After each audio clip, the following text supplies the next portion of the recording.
ofrecen hasta lo que no, hasta lo que no tienen, hasta lo que no van a poder cumplir. Y no se va a poder cumplir, y ahora algo parecido, que no habrá reforma política, un pronóstico que hace Fernando Tuesta Soldevilla, profesor de Ciencia Política de la Pontificia Universidad Católica del Perú, politólogo de la Pontificia Universidad Católica.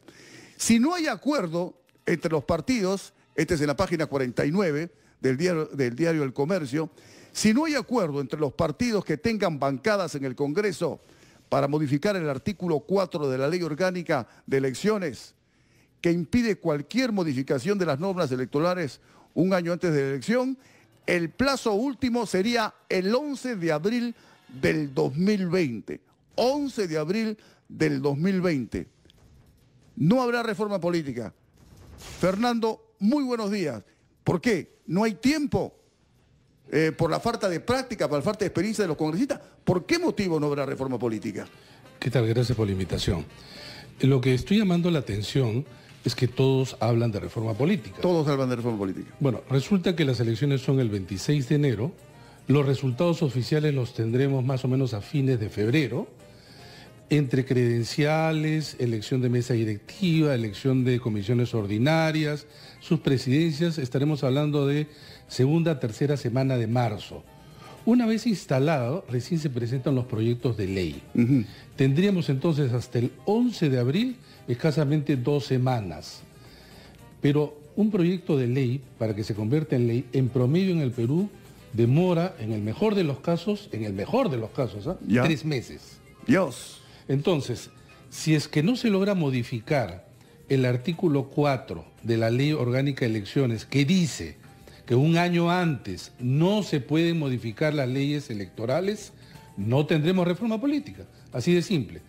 Y lo que yo llamo a la atención sobre esa fecha, sostengo a su vez que la única manera para que esto se supere es modificar ese artículo 4. Para eso tiene que haber un acuerdo político. Que los partidos ofrezcan a la ciudadanía que el primer acto que hagan, digamos, sobre todo aquellos quienes van a la Comisión de Constitución, es modificar el artículo 4. ¿Para qué? ¿Cómo modificarlo? Sí. ¿Cómo modificarlo? Yo planteo que la fecha no sea un año antes de la elección. Esto ya ocurrió recién en el último periodo. O sea, este artículo ha sido incorporado hace relativamente poco tiempo. No existía este artículo.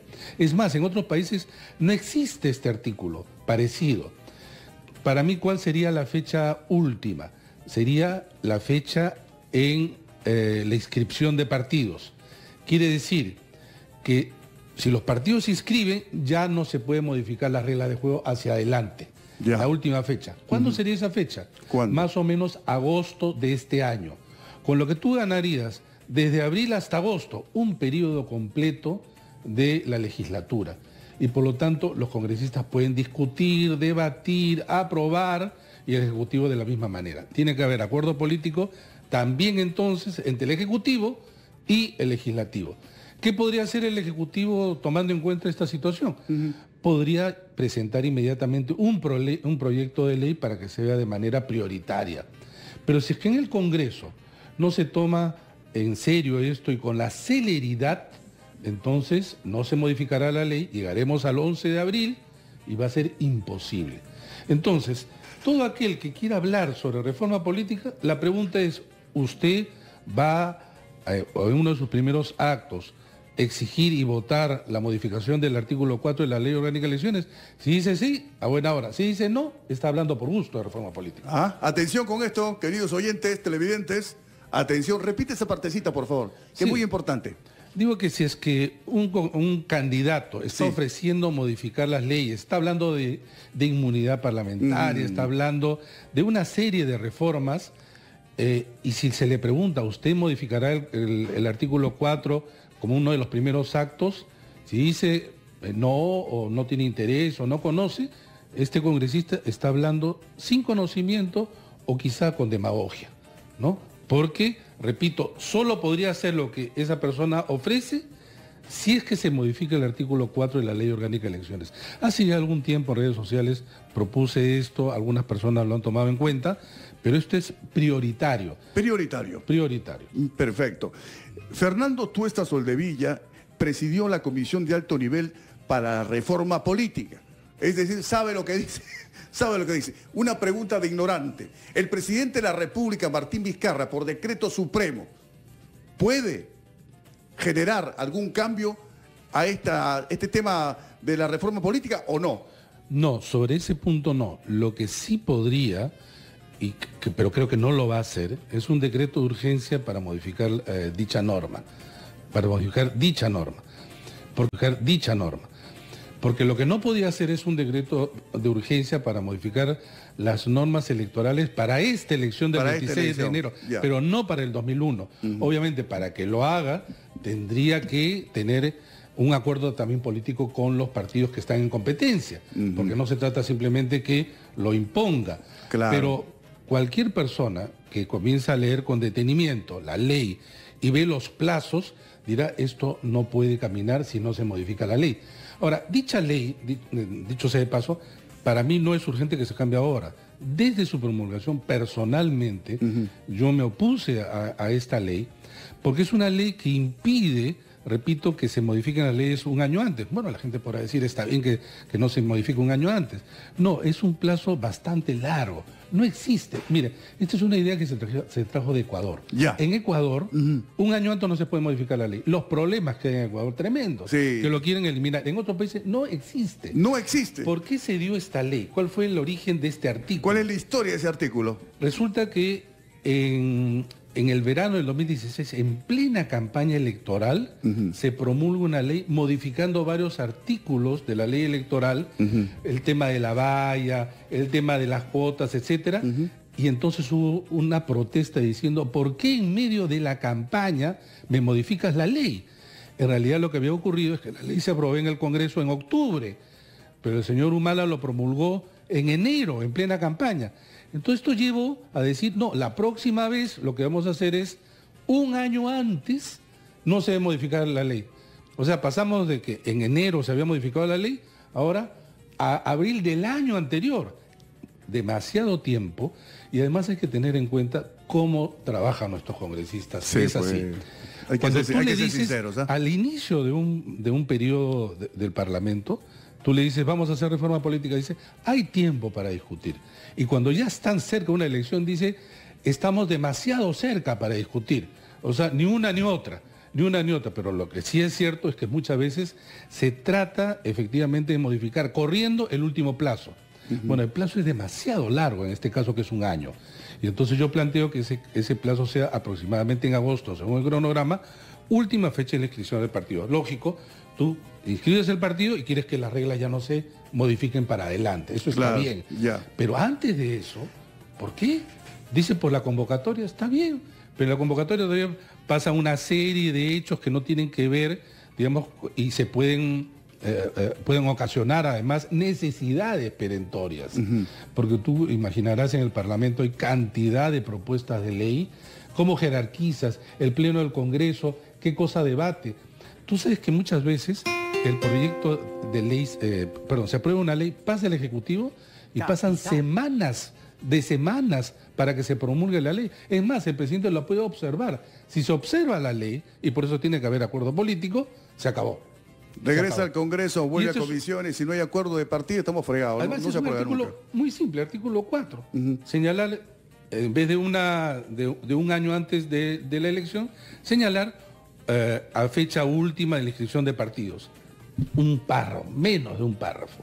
Si todos están de acuerdo, esto puede resolverse de manera pronta. Ahora, seguidamente en mi artículo digo, ¿qué es luego lo que hay que hacer? ¿No? ¿Qué es luego lo que hay que hacer? Entonces vamos a la pausa y vamos a ver qué más dice este artículo para desmenuzarlo y conocer realmente qué terreno estamos pisando. Así que ya saben ustedes, candidatos que vengan acá, te cajón la pregunta. Una pausa y regresamos con Fernando Tuesta Soldevilla, politólogo de la Universidad Católica, con nosotros. Adelante, control. 7:19 de la mañana, estamos en Capital 96.7, camino a las elecciones del 26 de este mes. Vienen los candidatos, proponen, ¿no es cierto?, inmiscuirse, solucionar un montón de problemas que tiene la ciudadanía, y uno de ellos tiene que ver con la reforma política precisamente, ¿no es cierto? Tiene que ver. Y cada vez que formulamos la pregunta, el candidato y muchos de los que han venido aquí se comprometen a hacer todas las reformas habidas y por haber. Pero estamos con Fernando Tuesta Soldevilla, politólogo de la Universidad Católica, que nos dice en su artículo que aparece hoy en la página 49, si ustedes quieren revisar, quieren leerlo detenidamente, ¿no es cierto? Ahí lo tienen. En el comercio, si no hay acuerdo entre los partidos que tengan bancadas en el Congreso para modificar el artículo 4 de la Ley Orgánica de Elecciones, que impide cualquier modificación de las normas electorales un año antes de elección, el plazo último sería el 11 de abril del 2020. Javier de San Isidro nos pregunta en redes sociales, ¿en qué consiste concretamente este artículo 4 de la Ley Orgánica de Elecciones? ¿Por qué es tan importante? Dice Javier. Javier, aquí está Fernando Tuesta Soldevilla. El artículo señala justamente que un año antes de la elección va a ser el 11 de abril del año 2021. Un año antes, obviamente, es el 11 de abril del 2020, de este año. En consecuencia, si el Parlamento se instala luego de la elección, ¿no? Digamos en marzo, con la elección de la mesa directiva, de las elecciones, de las presidencias, etcétera, no se tendrá sino 2 semanas. ¿Cuál es el proceso para que entiendan más o menos los oyentes? Cuando se presenta un proyecto de ley, en la presidencia se da prioridad a uno u otro. Se pueden presentar muchos, de hecho se van a presentar muchos. Seguro. Bueno, se tiene que discutir. Luego de eso se tiene que elaborar un dictamen, se tiene que aprobar un dictamen. Eso tiene que pasar al Pleno del Congreso. El Pleno del Congreso le tendría que dar prioridad, pero de todas las comisiones también se presentan proyectos ya aprobados. Lo debe discutir el Pleno, se aprueba, eso debe pasar al Ejecutivo. El Ejecutivo lo tiene que revisar, si lo observa o no, lo tiene que firmar el Presidente de la República, promulga y al día siguiente se aprueba en el Perú, se publica en el peruano y al día siguiente surte efectos. Este proceso largo, que puede ser tedioso, en promedio una ley, ¿cuánto invierte en tiempo? Yo he dicho 3 meses, puede ser muchísimo más. Claro. Entonces, digamos, del 21 de marzo al 11 de abril no hay tiempo. La única manera entonces sería un acuerdo político. Acuerdo de todas las bancadas, digamos, y con el Ejecutivo también. Totalmente, porque si el Ejecutivo dice, oye, no, yo no estoy de acuerdo con esto, regresa al Congreso, se acabó todo. Así se acabó todo. Por eso es importante, ¿no? Y es por eso que todo aquel que quiere hablar o esté hablando de reforma política tiene que atender este problema, que ya es un tema de tiempo y de prioridad, por supuesto, ¿no? Y por todo lo que hemos escuchado, por lo menos aquí en Capital y también en otros medios de comunicación, casi todo el mundo habla de reforma política. Pero nadie se da cuenta de esto. No, nadie se da cuenta de esto. Que hay muy poco tiempo y si no hay acuerdo entre todas las bancadas, incluido el Ejecutivo, no se hace absolutamente nada. Entonces está hablando por gusto. Efectivamente. Bueno, pero siempre es bueno, pues, Fernando, invitarte para que nos desasnes un poco. Correcto. Soluciones, ¿sabes? Tenías la segunda parte de tu comentario. Claro, entonces la solución es... claro, algunos podrían decir eliminar el artículo con lo que no hay, digamos, ningún impedimento en ningún momento. Pero ya hemos tenido la experiencia del año 2016, que en plena campaña electoral, en enero, en plena campaña electoral, se promulga una ley con lo que se modifican varios artículos sobre las reglas de juego electorales. Ya. Entonces, por ejemplo, hubo todo un problema de si aplicaba o no la cuota que se había elevado o no. Va a caer a manos del Jurado Nacional de Elecciones, que finalmente decide, pero puede decidir equivocándose. La ley tiene que ser explícita y entonces nosotros decimos una medida intermedia, es decir, la fecha última de la inscripción de partidos, que debe ser más o menos en agosto, a partir de esa fecha no se pueden modificar las normas electorales. De manera que los partidos inscritos ya saben cuáles son las reglas de juego y no se va a modificar. Entonces, ¿qué ganas? Ganas hasta agosto, bastante tiempo como para que se pueda discutir reforma política, ¿no? Esa es una propuesta. Otros pueden decir quizá una fecha más, en noviembre, en diciembre, lo que sea, pero hay que modificar ese artículo, de todas maneras. Miren, nuestro número como siempre es el 212-5353. Si tienes alguna pregunta concreta sobre este tema de reforma política que es necesaria definitivamente en nuestro país, marca nuestro número telefónico. ¿Quieres hacer una pregunta a Fernando Tuesta Soldevilla? Encantado de la vida, ¿correcto? 212-5353, 212-5353. A ver, está José con nosotros, a ver. José, ¿cómo está? Buenos días, José. Te escuchamos. Feliz año a usted y al doctor. Feliz Quería decir, ¿qué se podría hacer para desaparecer la cifra repartidora? Porque entra un montón de individuos que no sirven para nada. Gracias. José, muchas gracias. Concreto y directo. Adelante, Fernando. A ver, hay que tener conocimiento de qué cosa es y qué efectos tiene algo que es muy específico, que es muy técnico, difícil incluso de explicar en pocas palabras, llamada cifra repartidora. En realidad, para decirlo de manera simple, si tú tienes votos, tú tienes porcentajes, y tú dices, bueno, tal partido ha sacado, imagínate, 7.8% de votos. Tú no le puedes dar 7.8% de escaños, los escaños no se parten. Claro. Entonces, a fines del siglo XIX y siglo XX, comenzaron a elaborarse fórmulas matemáticas. Ya. Una de esas fórmulas se llama cifra repartidora. Hay otras en el mundo conocidas, unas 6. En el Perú la cifra repartidora se aplica desde 1963. 63. O sea, te imaginarás, hace Sí. más de medio siglo. Sí, pues. Bueno, nadie se ha dado Hace cuenta de esto. 56 años. Ya, nadie ha protestado por esto. Pero resulta que cuando en el 2016 Fuerza Popular saca 73 escaños, habiendo obtenido 36% de los votos en el Parlamento, pero saca el 53% de escaños. ¿Por qué esa desproporción? Entonces muchos que desconocen, de verdad desconocen, pero han tenido mucha amplitud, digamos, para que la gente quizá tome esto como cierto, decía, ese es el problema de la cifra repartidora. Y se convirtió casi en una verdad. Solitariamente he combatido esta idea, incluso he escrito un artículo, diciendo que el problema no es la cifra repartidora. Y en la universidad hemos hecho simulaciones. Por ejemplo, A ver. en el departamento de Amazonas Sí. hay 2 escaños. Los 2 lo ganó Fuerza Popular. Entonces dicen, ese es por cifra repartidora. Hice una simulación. ¿Qué pasaría si en Amazonas en vez de tener 2, tiene 4? Si tuviera 4, en realidad iba a sacar 2 Fuerza Popular, iba a sacar 1, 2 partidos de esta manera. Ya. ¿Y qué se demostraba? Que en Amazonas Fuerza Popular ya no sacó el 100% de los escaños, sino el 50% de los escaños.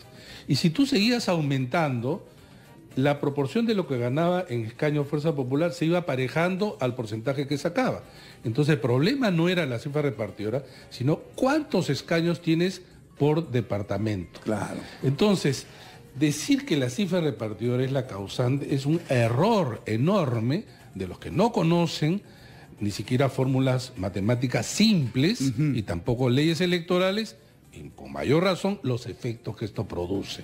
Entonces, aquellas personas, estamos hablando también incluso hasta de académicos, estoy hablando incluso, acá han pasado y en otros medios abogados, opinólogos, todos reiterando exactamente lo mismo. Es verdad. Y las preguntas que muchas veces yo les hago, cambiarla ¿por qué? Porque tienes que tener una fórmula matemática. Capital. No es que yo elimino esto y ¿con qué me quedo? Sí, ¿Cómo pues. distribuyo? Sí, pues. ¿Cómo distribuyo? ¿Cómo distribuyo? A ver. Imagínate que tú tengas ya más fácil todavía, como en el año 78, una asamblea constituyente de 100 escaños. Ya. Y tu partido saca, para que sea fácil, Sí, sí. 11.3. ¿Te van a dar 11.3 escaños? No existe, pues no es cierto. Tiene que darte enteros. Claro. Entonces, ¿cómo se hace para que te den los enteros y qué pasa con los residuos? Para eso se han creado esas fórmulas matemáticas. ¿Favorece a alguien esta fórmula matemática? Sí favorecen, porque a alguien le tiene que favorecer esos residuos. Y entonces la cifra repartidora sí favorece al primero en una pequeña proporción. Pero en el caso de Fuerza Popular fue tan grande la diferencia porque tuvo algo además a su favor. Sacó una buena votación en todos los departamentos del Perú. Entonces siempre tuvo escaños en todos. En cambio, por ejemplo, el Frente Amplio tuvo fuerza en el sur, Alianza para el Progreso, fuerza en el norte, ¿qué otro? Acción Popular en el oriente, en Lima, pero no sacaba en otros lugares. Por eso subió Fuerza Popular. Entonces, decir de que en realidad se debe eliminar la cifra repartidora, en primer lugar, es un gran desconocimiento. Que se discuta en el Parlamento, se discute. Discutamos también los que estamos fuera del Parlamento para probar que esa no es la razón de esa desproporción que para muchos dice es injusta, ¿no? Y bueno, hay que aclararlo también. Aló, muy buenos días, 7:29. José está con nosotros. Adelante, José. Sí, quería preguntarle al señor Tuesta, que es muy ilustrativo también, tiene mucho floro. ¿Cuál es su vinculación con el gobierno? Por algunos, esto es un prejuicio, lo tildan de caviar y... Ya, pero ¿qué tiene que ver eso con el...? Ya, ok. Ok, José. 7:30, aquí somos permeables, aquí ya formulé una pregunta del oyente, a ver. No tengo ningún vínculo con el gobierno, quizá el oyente o no ha leído con atención o quizás se ha olvidado. El gobierno convoca a una comisión de expertos en elecciones. Si usted cree que yo no debía estar allí, puede ver mi currículum y si es que considera que lo que yo he hecho a lo largo de casi 4 décadas de vida profesional vinculada a elecciones no es suficiente, quizá podrá cuestionarme. Igual a mis otros 4 colegas. Nosotros trabajamos con absoluta independencia a tal punto que cuando entregamos el informe a la Presidencia de la República, se demoraron 1 mes y medio en entregarlo al Congreso. Nosotros en esa relación de entrega del informe, porque somos un grupo de expertos absolutamente independientes, planteamos cosas que incluso el gobierno las quitó. Nosotros planteamos la bicameralidad, el gobierno no lo planteó así al Parlamento. Luego de eso, nosotros no tenemos ningún vínculo con el gobierno.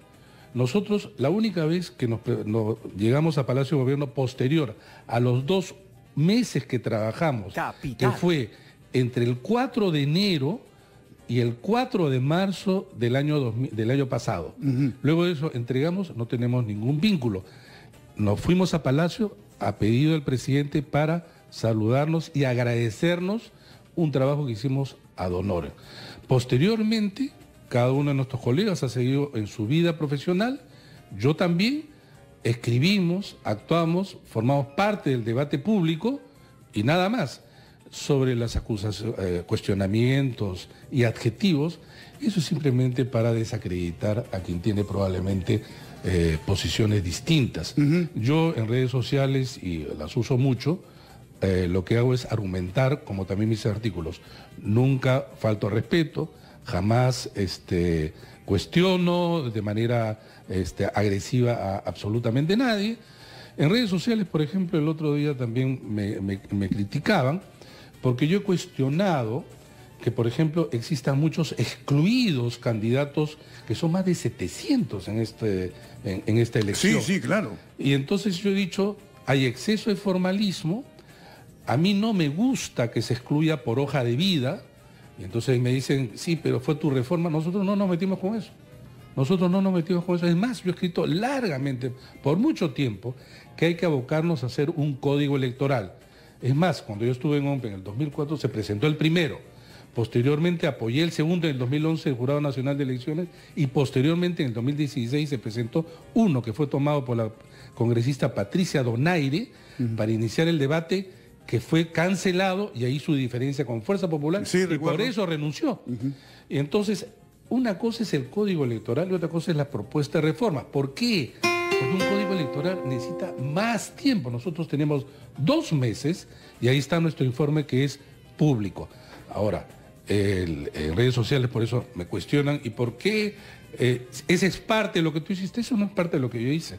Esto, lo de acá, tampoco es parte. Esos son justamente las observaciones y críticas que nosotros hemos hecho a las leyes electorales. En 2 meses, imaginarán ustedes, pese a que trabajamos a tiempo completo, dedicación exclusiva, sacamos un informe que ha sido la base de la discusión. ¿Se terminó la reforma política? No, porque el Congreso anterior desnaturalizó algunas, alargó los debates, modificó varios artículos y dejó 6 otros proyectos de ley sin discutir. Y nosotros tenemos críticas enormes a ese Congreso sobre esto. Por lo tanto, a nosotros se nos puede cuestionar, criticar, todo lo que quieres por el informe. lo que no nos pueden criticar es por el resultado. Me refiero si es que se modifica nuestra propuesta. Porque algunos proyectos de ley ya están tan desnaturalizados que yo no reconozco como una propuesta nuestra. Correcto. 7:30, ¿te puedes quedar unos 10 minutos más, Sí, claro, por favor? por supuesto. 10 minutos más para tratar el tema de las elecciones que se vienen el 26, para un comentario, un análisis respectivo. Reforma política. Fernando Tuesta Soldevilla, politólogo de la Universidad Católica, nos dice, y voy a repetir la entrada de este análisis que hace en El Comercio en la página 49, que lo pueden leer hoy. Si no hay acuerdo entre los partidos que tengan bancadas en el Congreso para modificar el artículo 4 de la Ley Orgánica de Elecciones que impide cualquier modificación de las normas electorales un año antes de la elección, el plazo último sería el 11 de abril del 2020. Si no hay acuerdo, no pare Paula. 7:35, vamos a una pausa y retornamos inmediatamente. Pregunta lo que creas conveniente, ¿eh?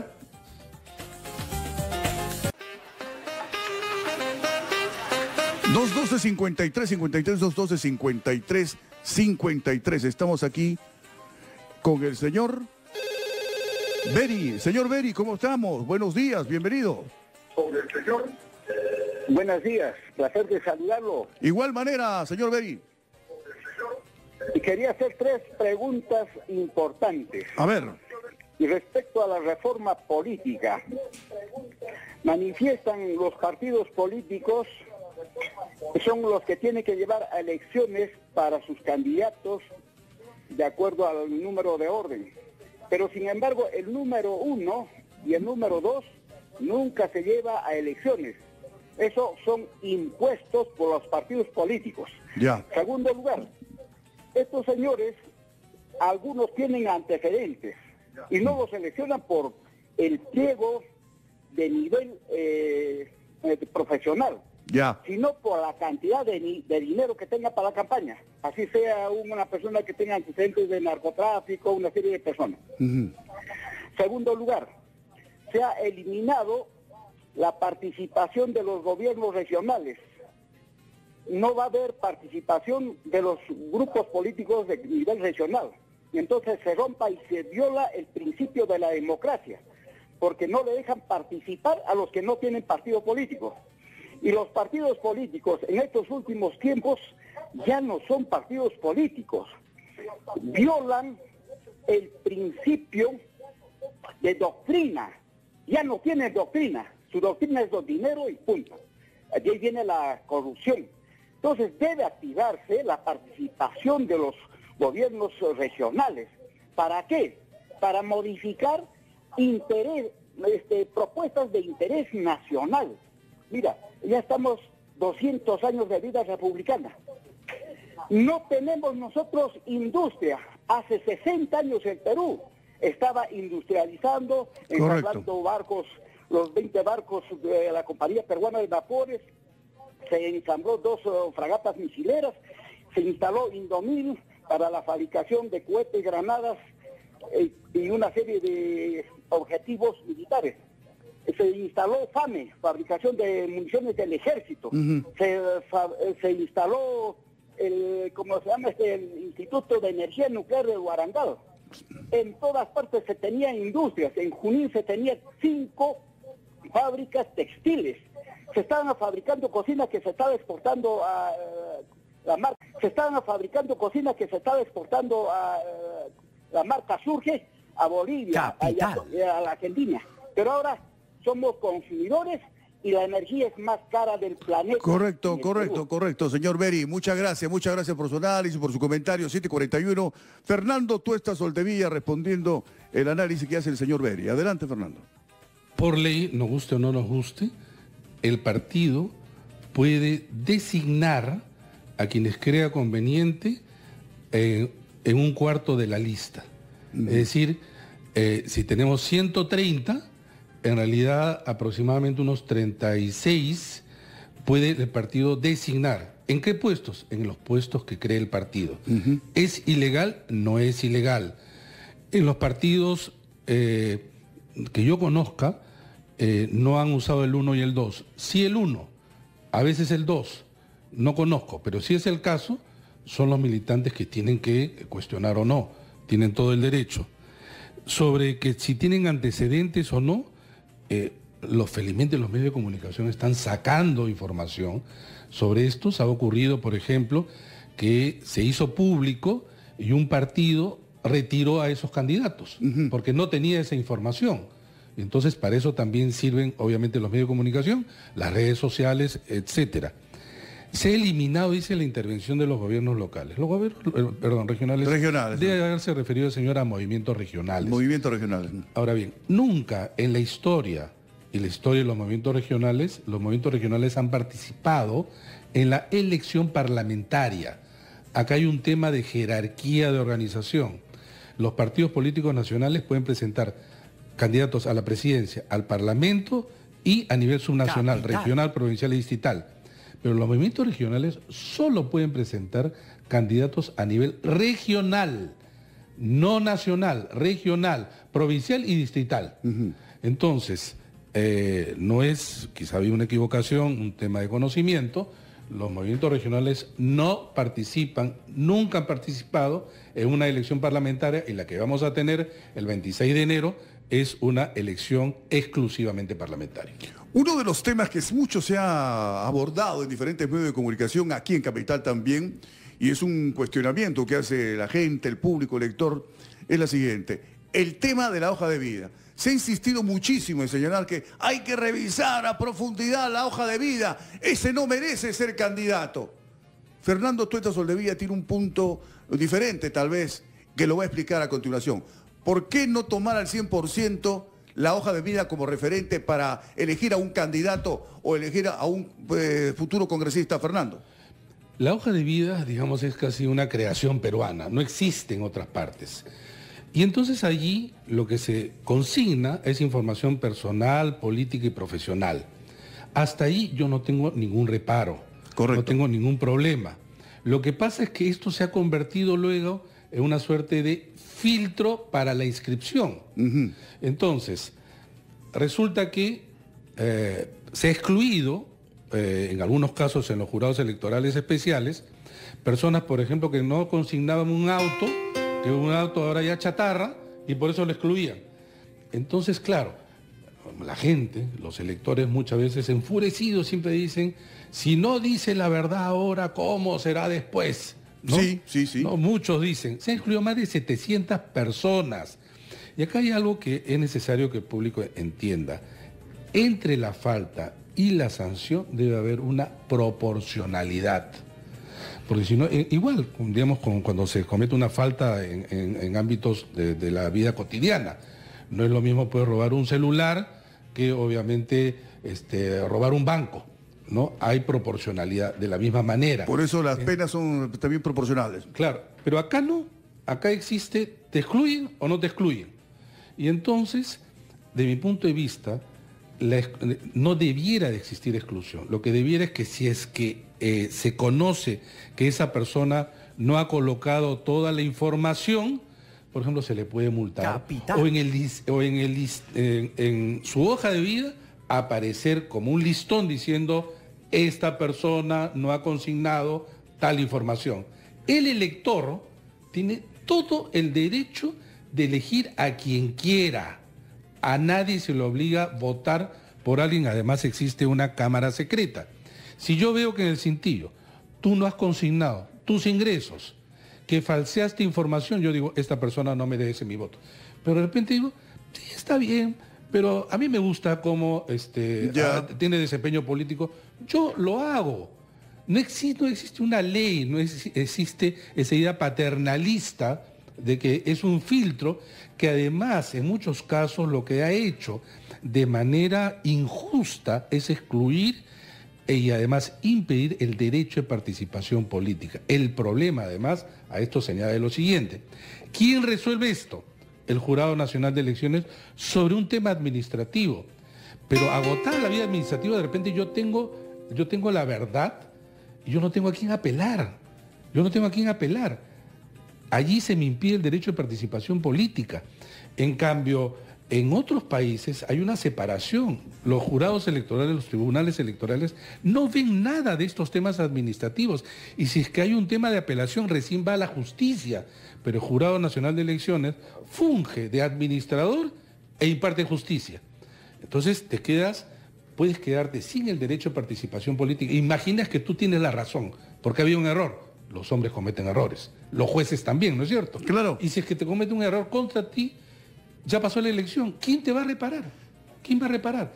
Han existido casos a nivel internacional donde justamente se dice que debe modificarse las normas, debe hacerse de manera proporcional y por eso en mi caso tienen que haber multas, deben haber sanciones, deben haber de otra naturaleza, pero excluir el derecho de participación política es un derecho fundamental, universal. No estamos hablando de cualquier cosa, pero en el Perú a todo el mundo se quiere sancionar drásticamente por cualquier cosa.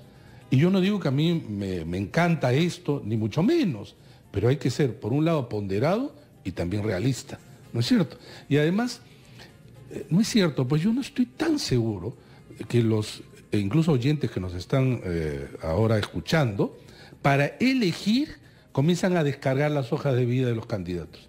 No creo, porque además acá se trata de elegir un representante político. Tú no vas a elegir un gerente, tú no vas a elegir un director de una, no sé, pues una dependencia pública, tú no vas a elegir un gerente de una empresa privada, donde tú tienes que tener determinadas especialidades. Es alguien que nos representa. Ahora, si es que ese representante tiene conocimientos vastos, diversos, etcétera, a buena hora. Pero mucha gente no elige o comienza a tener empatía con alguien, un candidato que ha escuchado, que ha visto, y dice, esta persona me parece que está bien, ¿no? Yo le tengo confianza, porque uno emite también, sobre la base de sus declaraciones, discursos, de lo que escribe, cierta confianza. La gente tiene todo el derecho a elegirlo o no elegirlo. Correcto, correcto. Fernando Tuesta Soldevilla, politólogo de la Universidad Católica, muchísimas gracias. Gracias a ti. Hasta la próxima, seguiremos analizando. Ya se viene, ya está con nosotros el 2020, ya se vienen las elecciones. Así es que ahí están todas las conclusiones, están los puntos de vista y usted es el mejor elector, el que tiene que decidir. 7:49, pausa y regresamos inmediatamente aquí en Capital 96.7, la radio de Lima y Callao.